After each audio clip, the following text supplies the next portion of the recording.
देवा मगाधरनं नारद मुनी बाहेर उभा आहे. काहीतरी महत्वाचं सांगायचं आहे तुम्हाला. नारद मुनींना परवानगीची आवश्यकता कधीपासून भासायला लागली. ते येणार म्हणजे निश्चित काहीतरी महत्वाचे असणार. चोडप्पा त्यांना सन्मानाने घेऊन या.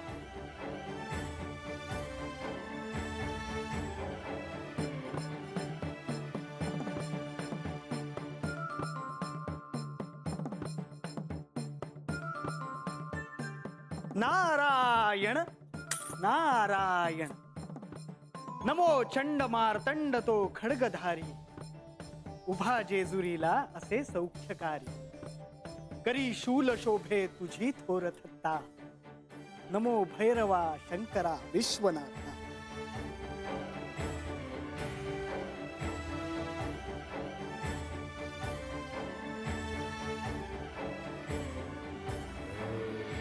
अगा म्हाळसेच्या वरा देवराया. असावी शिरी ही कृपा छत्रछाया. तुझ्या वीण आता नसे कोण त्राता. नमो भैरवा शंकरा विश्वनाथा.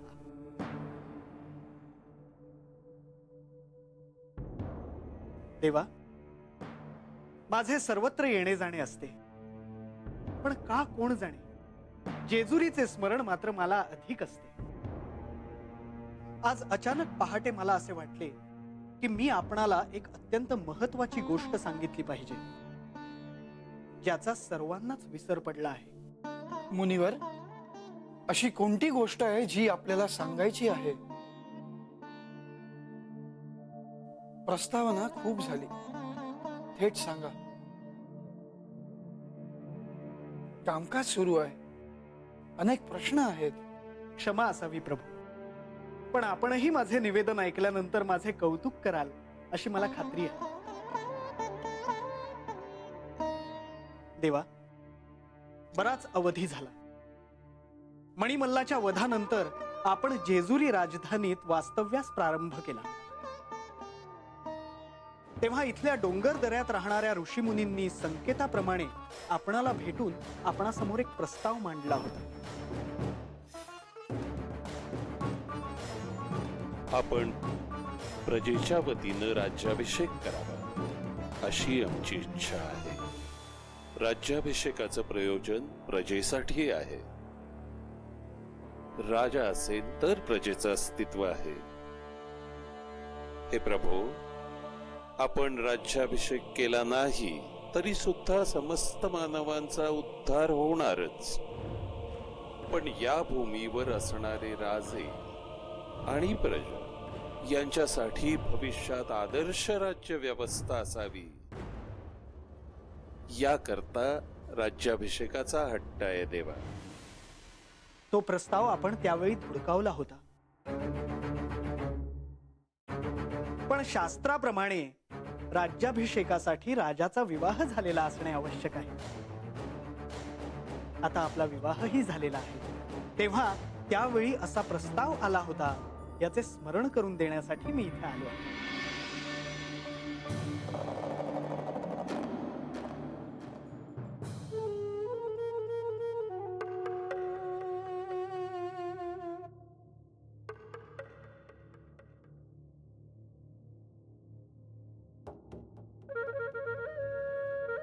रंगा, इथंच आहे की अंगणात? घरात बसून राहू का कोंबडी सारखा? अंगणात बसून काय दिवा लावणार आहे वय? दिवा नाही, ती ऊन ऊन घेत होतो. नाही गारठा होता घरात. अंगणात बसून निस्ता बानूच्या घराकडे बघत राहाय, दुसरं काय करू न ग? अरे एका पोरीच्या मनात घर करता येईना तुला? घर काय अगं, घरच काय, चांगला राजवाडा बांधायचा म्हणतोय मी. पर ती बानू तयारच होईना. आता काय नाक घासायचं का तिच्या पायावर? अरे म्या काय म्हणते ते तुझ्या आणि तुझ्या बाच्या टकोऱ्यात काय घुसत नाही. बानूला घरात सून म्हणून आणणं म्हणजे लक्ष्मीला घरात आणण्यासारखं आहे. तीच तर म्हणतोय की म्या ती लक्ष्मी आणि म्या नारायण. अक्षी लक्ष्मी नारायणाचा जोडा. झालं बोलून? जरा ऐकावं माणसानं. अरे बानू आज्याच्या घरात नव्हती ना, तेव्हा आज्या इतका श्रीमंत माणूस नव्हता. जशी बानू त्याच्या घरात आली तसे आज्याचे दिस पालटले. तसा पायगुणच आई बानूचा. तुझ्या बानं माझ्यासाठी काय केलं नाही म्हणलं लेक तरी करल. लक्ष्मीच्या पायानं सून घरात आणल, घरात सोनं नाणं येईल. पण कुठलं काय न कुठलं काय, ओय नशिबात फुटक. ए, रडू नकोस आहे. इथं आहे. हो, हो, इथं अरे बस. बाबा. बस बस इथं बस. ए, हा, रडू नकोस हो. ओय, ए, अगं तुझं सापान म्या पुरं करीन. तुला सोन्या नाण्यानं मडवी ना ग. वस्तीवली समधी डोळ फाडून बघत बसत्याल. माझा गुन्हाचा लेख आहे त्यो. तू नको, मी आहे की. अगं बाया,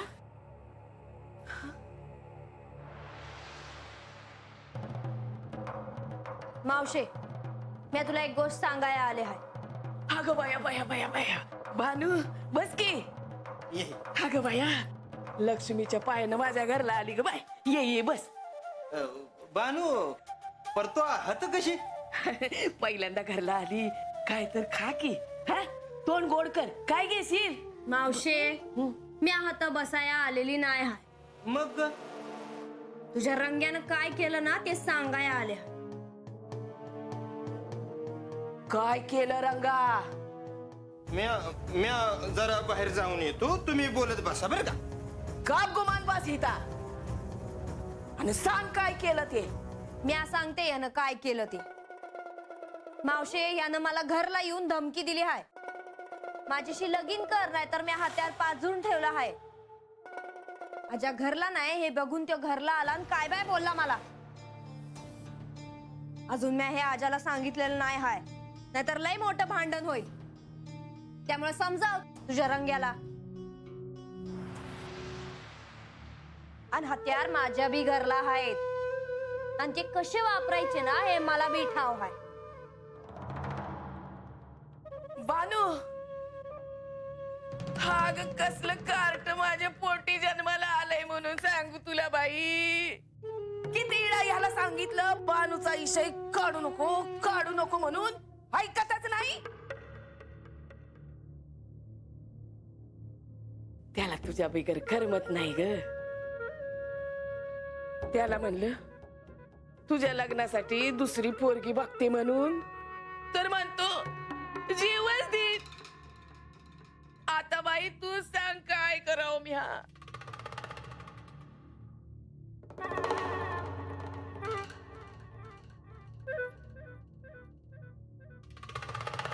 रंगा, काठी दे बाबा.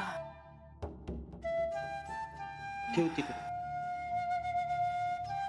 काय करावं हा, काय करावं तुझा. इस्कोट करून टाकलं तू. समजा. प्रथम मी नारद मुनींचे अभिनंदन करतो की त्यांनी योग्य वेळी योग्य गोष्टीचे स्मरण करून दिले.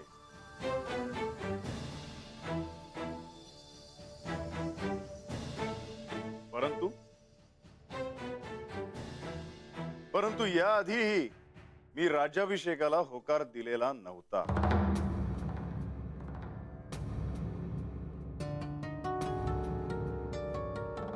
देवा, आपण सर्व सत्ताधीश आहात. आपण लोकांचे देव आहात. राज्याभिषेकाची आवश्यकता नाही यावर मी सहमत आहे. परंतु देवा, हा राज्याभिषेक हा प्रजेसाठी आहे आणि म्हाळसा देवींच्या आगमनानंतर हा सोहळा करणे म्हणजे एक वेगळाच आनंद आहे. तेव्हा आपण नाही म्हणू नये.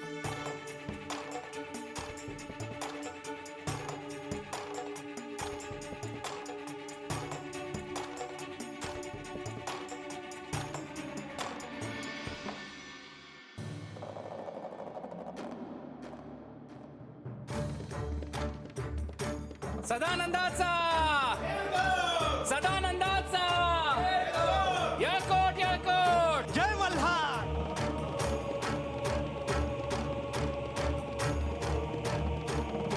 राज्याभिषेकाचा संदेश सर्वत्र पोहोचावा, गावोगावी सर्वांना माहीत व्हावं, जेणेकरून देवावर ज्यांचं प्रेम आहे त्यांना प्रत्यक्ष देवाला भेटता येईल. नारायण नारायण. मला एक प्रश्न पडला. विष्णूला प्रिय असलेली तुळस एका शिवभक्ताच्या घरी कशाची? मी अशा शिवभक्ताला ओळखतो ज्याच्या घरी बेलाचे झाड आहे आणि त्या खाली शिवलिंग आहे. का कोण जाणे, पण या ऋषींचा हेतू मला चांगला वाटत नाही.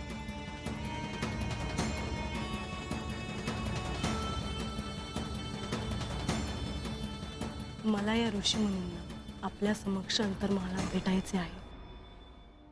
देवा, आज्ञा असावी.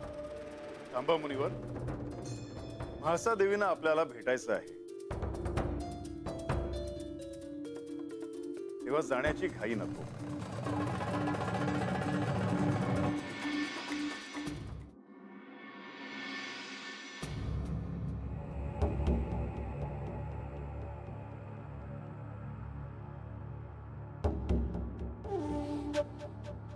म्हणजे या पोरीनं जीवाला घोर लावलाय माझ्या. आजपतूर तिला कधी काय बी बोललो नाही मी. तिला तिच्या मनासारखं वागू दिलं. तिला सुखी ठेवायचं म्हणून काय नाही केलं मी. अरे पण तू कशाला काळजी करतोय म्हणते मी. अगं काही प्रीत नको व्हाया. दिसते तशी नाही माझी बानू. भोळी आहे. काय झालं ना तर सांगणार नाही, पण लगेच ना डोळ्यात पाणी येतं ग तिच्या. तुला असं वाटतं का तिचं खंडऱ्यांसंग लगीन होणार नाही म्हणून?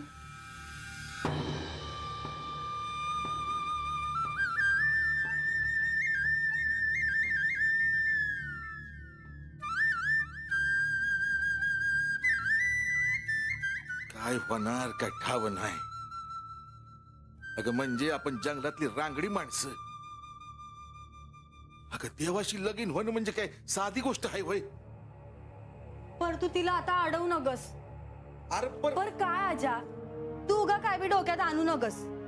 अरे जगात त्या कमी माणसं आहेत वय, तरी खंडोबा 3दा भेटलं तिला. एकदा जंगलात, एकदा वाघानं हल्ला केला तवा, आणि तिसऱ्यांदा कधी? अरे आजा ते म्हाताऱ्याच्या रूपात आलं होतं. तू बघितलं पण तू ओळखलं नाही त्यांचनी. मी आभी नाही ओळखलं, पण बानूला दर्शन दिलं त्यांनी. अरे बानू काय बोलली नाही मला. अरे कसं म्हणणार? अरे तू बाप आहेस तिचा, ती सौतावून सांगल वय तुला. तिनं मला सांगितलं. हे म्हणजे चालू दे तुमचं. हा चालू दे. काय का होईना माझ्या पोरीमुळं खंडोबाचं दर्शन झालं मला. त्यांचं पाय लागलं या घराला. आजा येऊ का बाबा घरात? आजा आपल्या पोरांचं काय चाललंय काय कळना झालंय बघ बाबा. अरे सारखं लहान मुलासारखं भांडत असतात. आता आपण हाय म्हणून ठीक आहे, पुढे कसं होणार त्यांचं? आपण काय नंबर पुरणार आहे का त्यांना? ये शेवंती, तू काय बोलतेस ना मला काय बी कळत नाही. काय झालं?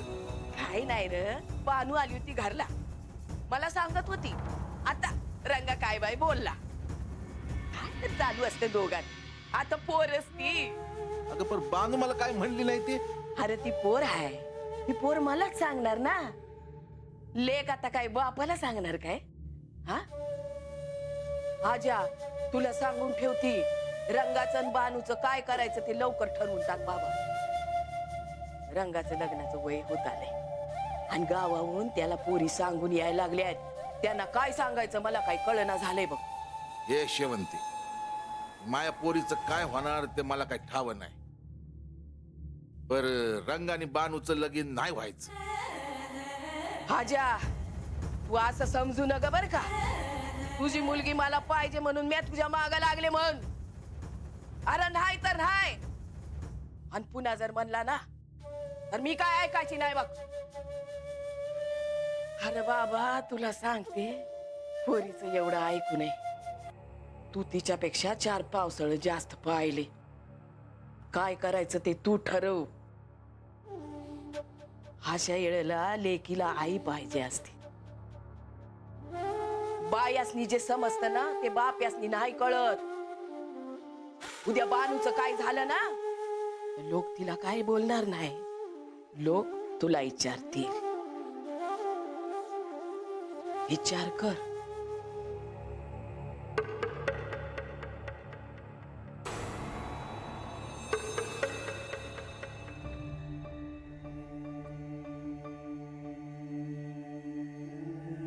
म्हाळसा देवींना मला का भेटायचे आहे हा एक मोठा प्रश्नच आहे. पण या निमित्ताने त्यांची भेट होत आहे हे विशेष आहे.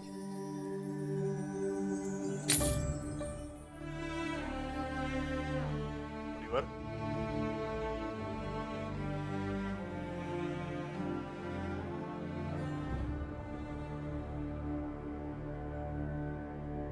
जेजुरीत प्रथमच आपणा दोघांचे इतक्या जवळून दर्शन झाले. मी धन्य झालो. मुनिवर, तुम्हाला थांबण्याचे कष्ट दिले, परंतु म्हाळसा देवीनं आपल्याला भेटायचे होते. कष्ट कसले, हे तर परम भाग्य आहे की प्रत्यक्ष आपण मला भेटायला बोलवले. नारायण नारायण आपला हा आवाज आणि आपला चेहरा मला ओळखीचा वाटत होता. नंतर मला आठवले की आपण नेवासेला आमच्या गावी आमच्या घरी आला होता. हे शिवभक्ताचे घर आहे. येथे शिवाला अखंड जलाभिषेक आणि त्यांचे नामस्मरण सुरू आहे. असे असताना आपण नारायण नारायण जप करून आमच्या भावनांचा अपमान करत आहात. नारद मुनी, आपण नेवासे येथे गेला होतात का? हो हो, मी ह्यांच्या घरी भोजनही घेतलं होतं. आपण वेश बदलून काही हेतू घेऊन माझ्या घरी आला होता एवढेच मला आठवते. हो का? हो हो, आठवलं. आपण तेव्हा प्रायश्चित्त घेतलं होतं. अन्न पाणी सुद्धा ग्रहण करणार नाही असं आपण ठरवलं होतं. मुनिवर, आपली चौकशी करण्याचा माझा हेतू नव्हता, परंतु आपण कोण आहात याचे कुतूहल मला होते म्हणून मी आपल्याला बोलवले. म्हाळसा, हे प्रत्यक्ष ब्रह्मनंदन नारद मुनी. ब्रह्मदेव पिता असले तरी ब्रह्मलोकी न राहता त्यांचा सर्वत्र संचार असतो. आपण आपले प्रायश्चित्त सोडावे म्हणून मीच त्यांना नेवासे येथे जाण्यास भाग पाडले होते. माते, जेजुरीत मी नेहमीच येत असतो. आपण स्मरण करताच मी आपल्या सेवेस उपस्थित राहील. क्षमा असावी. एकच ठिकाणी फार काळ न थांबण्याचा माझा नियम आहे. आज्ञा असावी. नारायण नारायण. नारद मुनींना आपणच माझ्या घरी पाठवले होते. याबद्दल आपण कधीच काही बोलला नाहीत. म्हाळसा, अशा अनेक गोष्टी आहेत ज्या आपल्याला एकमेकांशी बोलता आल्या नाही. जेजुरी गडावर निवांत वेळ मिळाला की आपण त्यावर बोलत राहू. इथे आल्यावर मला असे लक्षात येते आहे की खंडेरायांनी माझ्यापासून अनेक गोष्टी लपविल्या आहेत. त्यांनी असे का केले असावे? म्हाळसा, मी जरी तुला काही सांगितले नसले तरी त्यामध्ये तुझे हित दडलेले होते.